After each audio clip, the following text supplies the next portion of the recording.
basiba kariya kari n'amashemero muri Toro uwo mukama hamwe n'ubukama bwa Toro babarujaguze imyaka 30 kuyiho mukama Dr. Oyonyimba kabamba igururu kido wa kana ahungure ngoma yabe ishenkuru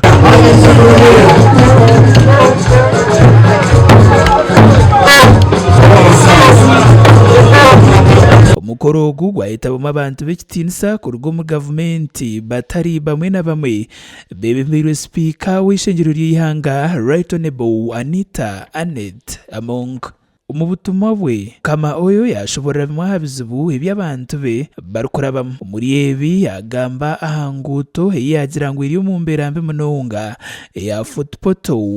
Kampala anga President Yoweri Kaguta Museveni amu na Right Honorable Speaker ansonga y'urugudo kuruka Toro kugenda Kampala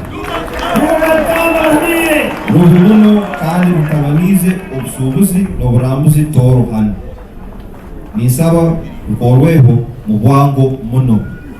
ngoko mutwe mukuru gw'empango y'umurundo guguri umukama oyo yayiga abantu bo bukama okutora nabebembezi bekijendero okugamba ngo kubanira bebembezi kigendererwa okora hano bebembezi y'Uburundi nubo uletaho ensi abantu bayo korakurana omuntu arukwenda bebembezi aina kuba ibigendererwa ibirungi kandi akasobora kurorahana aho nogumbera amanyire nambera abantu akubatwara muringo nugogumwe Calvin Armstrong ruomere urumishikirwa w'ubukama yashaba government kutekateka habahinzi b'amajani abo yagira ngo ibizubu bibakiriza amani ansonge kayongereho ensonga ya majani ijwi tukagenda turabaseja amajani kandi tukasanga ibizibu bingi ebaine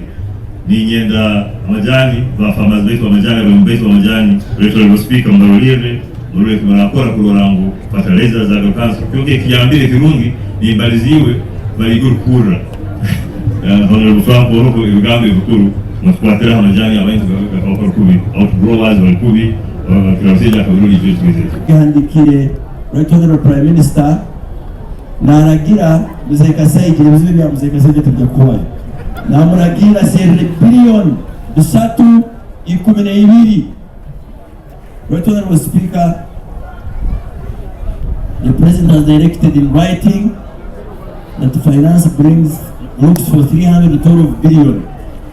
for the tea people kuyamba aba factory kuyamba abalimi na bijumusa no kusasura abantu abatuhere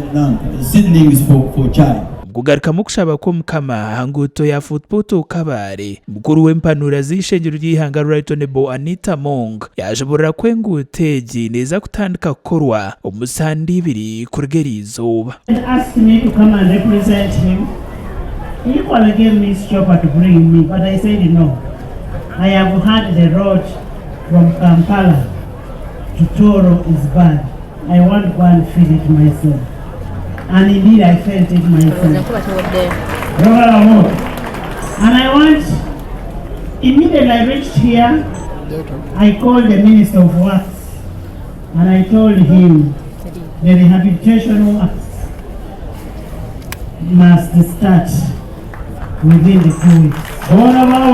Umutumwa bwa mukuru w'ihanga Right Honorable Anita Aneta Mong yatabaritse mukama habukwebembera abantu batora umuntunguka the key for running the people of Toro around a shared culture,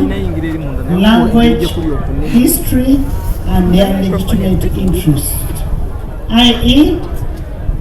development, creation of wealth and jobs, etc.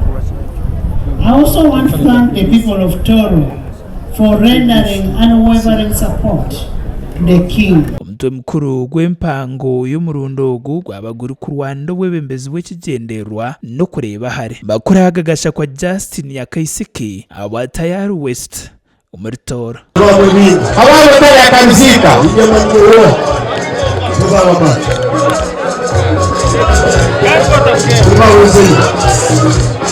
tuzabama Manyungu.